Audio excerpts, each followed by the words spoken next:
Welcome, restless souls, to Carmen's Crypt. I'm Carmen Carrion, keeper of forgotten tales and curator of nightmares. You've wandered into my domain, where each week I unearth a fresh horror from the depths of human imagination. In these darkened halls, stories wait like hungry shadows. Each tale we've collected whispers of terrors both ancient and new. From crumbling mansions where something skitters behind the walls, to that strange text message you received at 3 a.m. from a number that shouldn't exist. So gather close. The candles are lit, the shadows grow long, and the witching hour is upon us. Are you prepared to face what lurks in the darkest recesses of Carmen's Crypt? Lock your doors, still your nerves, and remember, here, every fear comes alive. This is Carmen's Crypt. Your sanctuary of scares awaits. Kim Novak stood in her darkened office, staring at the old newspaper clipping pinned to her bulletin board. The yellowed headline read, "Local child missing after blizzard. No traces found."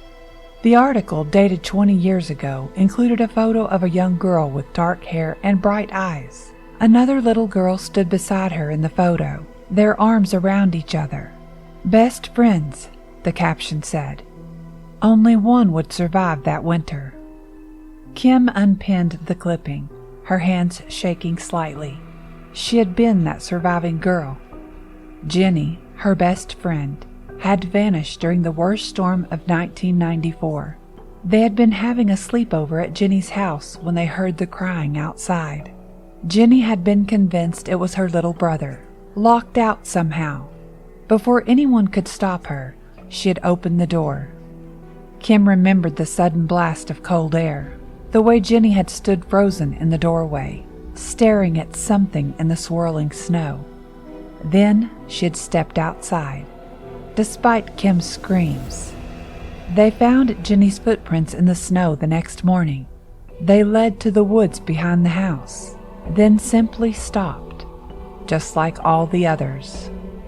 The entities had returned several times over the years, always during the worst storms. They had tried to take her son Justin when he was 5, appearing as his preschool friends outside his window. Kim had recognized the signs, the strange crying, the familiar faces pressed against the glass. She had held him all night, singing to drown out their calls. When Bree was born, Kim had sworn to protect her children from the fate that took Jenny. She had researched obsessively, tracking storm patterns, gathering stories from other towns. The entities seemed drawn to children, using their faces and voices to lure others out. But they would take adults too, if given the chance. She kept a journal documenting each encounter. They couldn't enter unless invited. They couldn't perfectly mimic shadows. They left no tracks in snow or mud. They came in groups, never alone. They always used familiar faces. They grew angry when denied. They only came during storms. The information was a cold comfort on nights like this, when the wind howled and the snow fell thick. Kim knew they were out there, wearing stolen faces, waiting for someone to make a mistake. She had hired Mary not just as a babysitter, but as a guardian, though she couldn't bring herself to tell the young woman the whole truth. Sometimes, on the worst nights, Kim thought she could still hear Jenny calling her name in the wind. It was a month earlier when Mary Sullivan heard the first rumors. She was restocking shelves at Henderson's General Store when she overheard Mrs. Patterson talking to old Mr. Burke by the coffee machine. "Just like the Miller boy in '89, Mrs. Patterson whispered. "No tracks, no trace, just an open door and empty beds. Third one this winter," Mr. Burke replied, his voice gravelly. "Always during the big storms, too. Remember that family out on Ridge Road? All 3 of them gone. Door wide open, TV still playing, dinner half eaten on the table." Mary tried to focus on arranging cans, but found herself straining to hear more. My sister over in Augusta says it's happening there too," Mrs. Patterson continued. "Her neighbor's kid went missing last month. Said she heard her daughter crying outside during a snowstorm. Went to check and—" She made a vanishing gesture with her hands. "Funny thing is," Mr. Burke leaned closer, "they found her daughter sound asleep in bed. Whatever was crying outside just sounded like her." Mary dropped a can of corn. Both elderly customers jumped, then quickly changed the subject to safer topics like church socials and grandchildren. That night, Mary started researching local disappearances. The pattern was impossible to ignore. All during major storms, all without tracks, all preceded by voices in the wind. Mary hadn't planned on babysitting during the worst blizzard of the year, but emergencies don't care about the weather. Growing up in the rural Maine had taught her two things. Blizzards were serious business, and helping neighbors wasn't optional. That's what her father had always said, right up until the day he had died trying to help a stranded motorist in a storm much like this one. The official report said he'd slipped on ice and hit his head, but they never did find the driver he'd gone to help. Maybe that's why Mary had hesitated when Dr. Novak called. It wasn't the storm itself that scared her. She had seen plenty of those in her 19 years. It was the memory of the night he died, the way the police had described finding her father's truck, engine running, driver's door open, with no footprints in the snow except those leading away from the vehicle. They had vanished after 10 feet, as if someone had plucked him right off the ground. And then there was the Novak children's strange behavior the week before. It was on Tuesday night when Mary found Justin standing at his bedroom window, staring into the backyard. It was nearly midnight. She had stayed late because Dr. Novak was caught in surgery. "Justin, you should be asleep." He didn't turn around. "They're watching the house." "Who is?" "The other kids.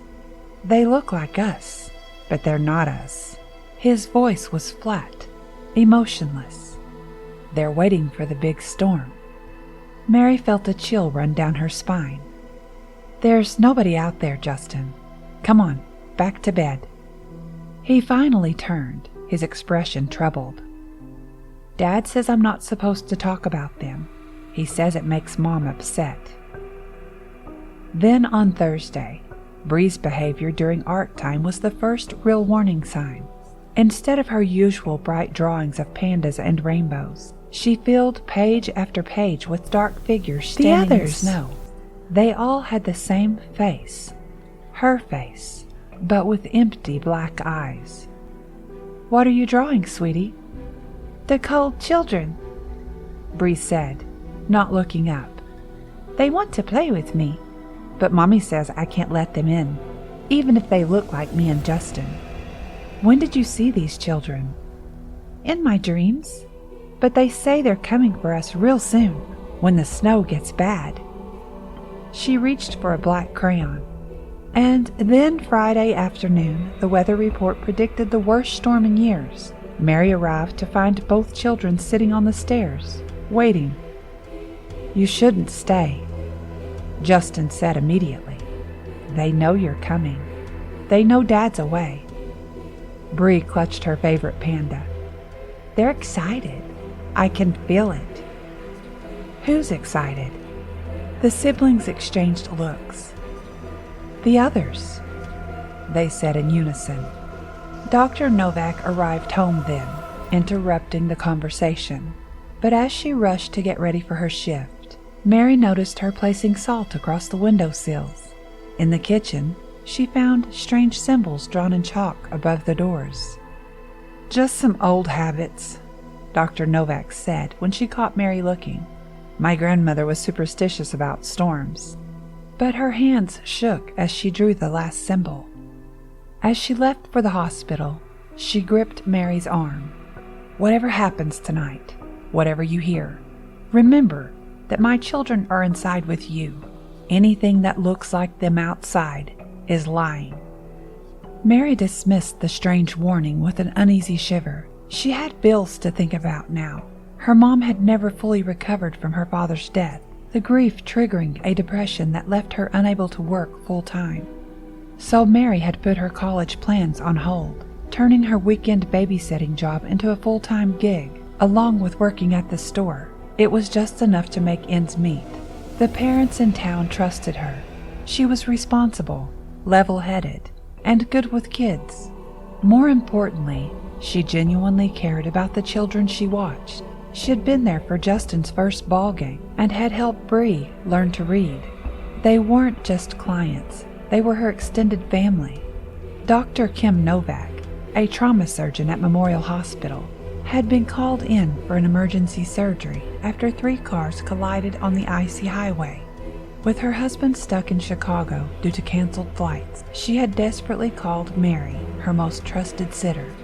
Mary knew the Novak kids well, 10-year-old Justin and 7-year-old Bree. They were good kids, smart and well-behaved, though Justin had been going through a phase where he tried to seem too cool for everything, and Bree still insisted on sleeping with her collection of stuffed pandas. The snow had started falling heavily by the time Mary arrived at 6 p.m. Dr. Novak had rushed out, apologizing profusely and promising to be back as soon as she could.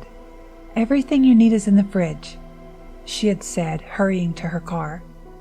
"Just please don't leave them alone tonight." Something in Dr. Novak's voice made Mary pause. It wasn't just the usual concern of a parent leaving their children. There had been real fear there, though Mary couldn't imagine why. She found Justin sprawled on the couch, determinedly ignoring his sister's elaborate tea party set up on the coffee table. "Mary!" Bree bounced up, her dark curls wild around her face. "You have to come to my tea party. Mr. Snuggles is being difficult." She pointed accusingly at a worn panda bear slouched against a tiny teacup. "I told you no one wants to play with your stupid bears anymore," Justin muttered, not looking up from his phone. "You're too old for that baby stuff. Mom says you're just being a grump because you're growing up too fast." Mary hung up her coat, watching the familiar dynamic play out. "You know, Justin, I heard there's a new climbing wall at the community center. Maybe we could check it out this weekend." "Really?" "Dad said he'd take me, but he's always working." "Well, I'm certified to belay, if your parents approve." Mary let the offer hang. Justin sat up straighter, trying to hide his excitement behind practiced indifference. "I guess that would be cool." "Can I come too?" Bree asked, already forgetting her tea party. "You're too short," Justin said, but without the earlier bite in his voice. "Actually," Mary interjected, "they have a kids' wall, perfect for brave pandas and their owners." The scene melted some of Justin's preteen frost, and soon both siblings were planning their climbing adventures, their usual squabbles temporarily forgotten. The first few hours passed normally enough. They made pizza for dinner, played board games, and watched an animated movie. The wind howled outside, rattling the windows, and the snow fell so thick it was impossible to see the streetlights. Mary kept checking her phone, but the signal was getting weaker as the storm intensified. The wind brought with it a chill and a memory. 8-year-old Mary pressed her face against the kitchen window, watching snowflakes swirl in the darkness. Her father, James Sullivan, was pulling on his heavy boots by the door. "Why do you have to go?" she asked, not turning from the window. "Because someone might need help," he said, shrugging into his thick winter coat. "Remember what I always tell you about Maine winters?" Mary turned, reciting from memory. "The cold makes people neighbors, and neighbors help neighbors." He smiled, crossing the kitchen to ruffle her hair. "That's right, sweetheart, but there's something else about storms you need to know." He crouched down to her level, his expression serious. "They can fool you. The wind plays tricks. Sometimes you think you hear voices in it." "Like what kind of voices?" "Any kind. People calling for help, children crying, even people you know. But here's the important part." He held up his flashlight. If you ever need to help someone in a storm, always use your light. Real people make shadows. Real people leave tracks. The wind? He shook his head. The wind just wants you to think it's people. It was just after 9 p.m. when the first knock came. At first, it was so faint that Mary thought it was just ice hitting the front door. But then it came again, more distinct. 3 soft knocks. Did you hear that? Justin looked up from his tablet, frowning. Before Mary could answer, they heard it again. This time, it was followed by what sounded like a child crying. Someone's outside. Bree jumped up from where she had been coloring on the floor. We have to help them. Mary grabbed Bree's arm before she could run to the door. Something felt wrong. Very wrong. Who would be out in this weather? And why would they bring a child? Another memory flashed through Mary's mind. Mary was 12, helping her father change a flat tire in the rain. Other cars whooshed past on Route 1, throwing up sheets of water. Could have called AAA, she muttered, holding the umbrella over them. Could have, James agreed, working the jack. But then you wouldn't learn how to do this yourself. He glanced up at her. Life's going to give you flat tires, Mary, literal and figurative. Knowing how to fix them yourself means you'll never be helpless. Thunder cracked overhead, making her jump. Her father's hand found hers, steady and warm despite the cold rain. Being scared is okay, he said softly. Being helpless isn't. That's why we learn. That's why we prepare. The crying grew louder, more desperate. It was definitely a child, and they sounded terrified. Please, a small voice called through the door. Please let me in. I'm so cold. Mary pulled both children behind her, her heart pounding.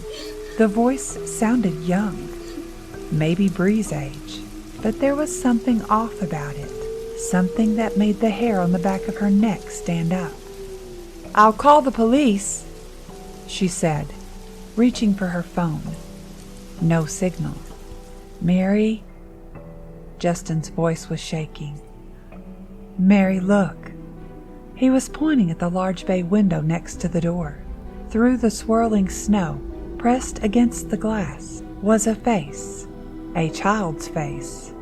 Mary felt her blood run cold. The face belonged to a little girl with long dark hair and frightened eyes. She looked so much like Bree that for a moment, Mary thought she was seeing things. But Bree was right behind her, clutching her sweater. That's me, Bree whispered. But I'm here. Before Mary could process what she was seeing, another face appeared at the window. A boy, around Justin's age, with the same features as the child standing beside her. The faces pressed harder against the glass, their breath fogging the window. Please let us in, they called in unison. We're so cold. We've been out here so long. Don't answer, Justin said suddenly, his voice strange and distant. It's them, the others. Mom told me about this. She said if we ever see ourselves outside, don't let them in, no matter what. The knocking grew louder, more insistent. The faces at the window began to change, their eyes growing darker, their expressions shifting from pleading to angry. Let us in. The voices were no longer childlike. They were deep, distorted, and full of malice. Mary backed away, pulling the children with her. Upstairs, she whispered. Now. As they ran up the stairs, the pounding on the door became deafening. Through the windows, Mary could see more faces appearing, dozens of them, all looking like Justin and Bree, all pressing against the glass, all screaming to be let in. They barricaded themselves in Dr. Novak's bedroom, pushing a heavy dresser against the door. Outside, the storm raged on, and something that wore the faces of children continued to call their names, growing angrier with each passing hour. Mary checked her phone again. 11:47 p.m. The battery was at 15%, and still no signal. The pounding had stopped about an hour ago, but the silence was somehow worse. They could hear movement outside, soft footsteps in the snow, whispered conversations in familiar voices, occasional bursts of childlike laughter that made her skin crawl. Bree sat huddled in her mother's walk-in closet, wrapped in a thick blanket, clutching Mr. Snuggles. Justin had positioned himself by the bedroom window, peering through the tiny gap in the curtains. His face was pale in the dim light of Mary's phone flashlight. "They're still there," he whispered, "but they look different now." Mary didn't want to look, but she had to know. She crept to the window, careful to stay mostly hidden behind the curtain. What she saw made her shiver. The creatures still wore Justin and Bree's faces, but wrong somehow. Their movements were too fluid, too smooth, like watching someone move underwater. Their heads turned at impossible angles as they circled the house. Some walked on all fours, their limbs bent backwards. Others stood impossibly still, staring up at the windows with black, empty eyes. "Mary?" Bree's voice trembled from the closet. "Can you tell us a story, like you do when there's thunder?" Before Mary could answer, they heard it, a sound that made them all freeze. Someone was singing downstairs. It was Bree's voice, singing the lullaby her mother always sang to her, but it was coming from outside, somehow seeming to emanate from every window at once. "That's not me," Bree whimpered. "I'm here. That's not me." The singing grew louder, and with it came scratching, dozens of small fingers dragging across every pane of glass in the house. Mary's phone flashlight flickered and died. "The emergency kit," Justin whispered urgently. "Mom keeps one under her bed." Mary felt around in the darkness until her hands found a plastic container. Inside, she found fresh batteries, flashlights, and, thank God, a hand-crank emergency radio. As she loaded fresh batteries into her flashlight, the singing stopped, replaced by a new sound. "Justin? Bree?" It was their father's voice now, seeming to come from just outside their window. "Why are you hiding? I made it home early to surprise you. Please, just open the window. That's all you have to do." Justin grabbed Mary's arm, his fingers digging in. "Dad's still in Chicago," he whispered. "Mom texted earlier. He's still there." The window rattled violently. In the beam of her flashlight, Mary saw dozens of small handprints appearing on the glass, freezing into ice before fading away. The temperature in the room plummeted. "Let me in," their father's voice said. Then their mother's, then Mary's own voice, cycling through them like someone flipping radio stations. "Just say the word. Just invite me in. Don't you want to see what I really look like?" Something heavy slammed against the side of the house, making the walls shake. The window glass began to crack under the pressure of the cold, thin fissures spreading like spider webs. They retreated to the master bathroom, locking the door. Mary turned on her flashlight, wedged a towel under the door to block the light, and pulled them into the massive garden tub. Hours passed like this. Sometimes they heard familiar voices calling them, pleading or demanding to be invited in. Sometimes they heard screaming, terrible, agonized screams that sounded like everyone they'd ever loved being tortured. Sometimes they heard nothing at all, which was almost worse. Around 3 a.m., the radio crackled to life without being touched. Through bursts of static, they heard fragments of an emergency broadcast. "Remain indoors. Do not respond. multiple reports of missing persons. At 4:13 a.m., every mirror in the bathroom suddenly reflected their own faces pressed against the glass from the other side. Mouths open in silent screams, fingers clawing to get through. Mary covered them with towels, but they could still hear the scratching, still feel the cold radiating from the silvered surfaces. When the first light of dawn began to seep through the bathroom window, the scratching stopped. They heard a car in the driveway, keys in the front door, Dr. Novak's voice, her real voice, calling their names in panic. But after what they had been through, they waited until she found them, until they could see her real shadow, hear her real footsteps on the stairs before they dared to move. The bedroom was untouched, but impossibly cold. Every window in the house was covered in small handprints that were already beginning to fade in the morning light. Deep gouges marked the exterior walls, and the window glass, though intact, was threaded with crystalline patterns of frost that looked unsettlingly like pleading faces. Dr. Novak took one look at the evidence of the night's siege and burst into tears. "Not again," she whispered. "Oh God, not again." Outside, the storm passed. The morning sun revealed snow covering the yard, unmarred by footprints, as if nothing had ever been there at all. Only the small handprints on every window remained, slowly melting in the growing light. Mary stood at the kitchen window, watching the last traces of that terrible night disappear with the rising sun. The scene triggered another memory, one that now felt heavy with new meaning. It was the night before her father died. 16-year-old Mary sat at the kitchen table, working on homework, while her father checked the weather radar on his phone. "Bad storm coming," he said, frowning at the screen. "Might need to do some welfare checks tomorrow." "Dad," Mary looked up from her notebook, "why do you always go out in the worst weather? Other people stay home."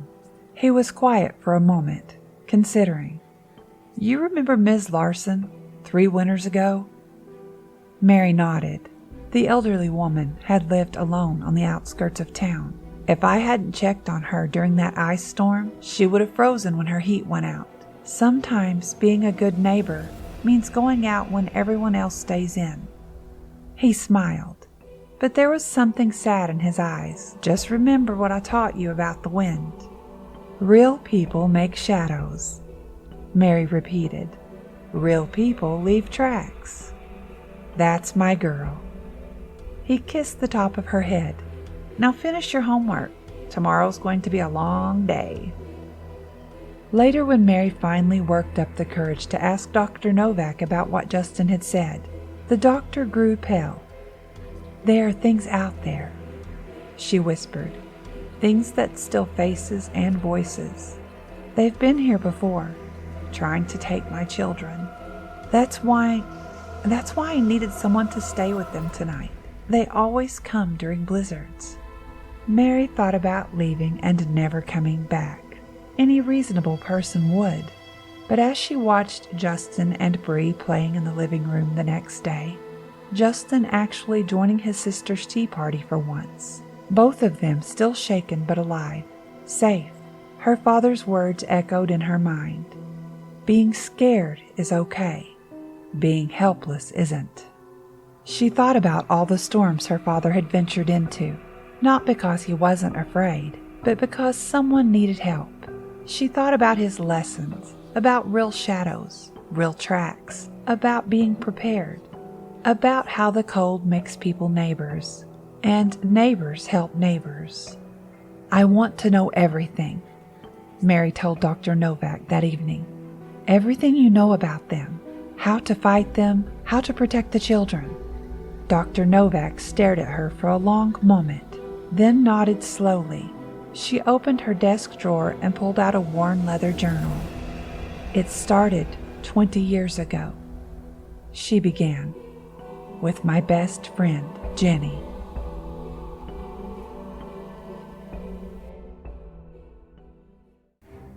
And so, dear listeners, we emerge from another dark corner of Carmen's crypt.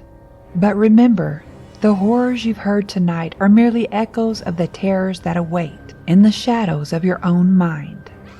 If you enjoyed your stay in the crypt, why not invite a friend to join us next week? After all, fear is best when shared. Leave a review if you dare, or share your own tales of terror on my social media. Who knows, your nightmares might just become my next story. Until next time, keep checking under your bed. And remember, in Carmen's crypt, every fear comes alive, and no one is truly safe. Sweet dreams, if you can still sleep at all.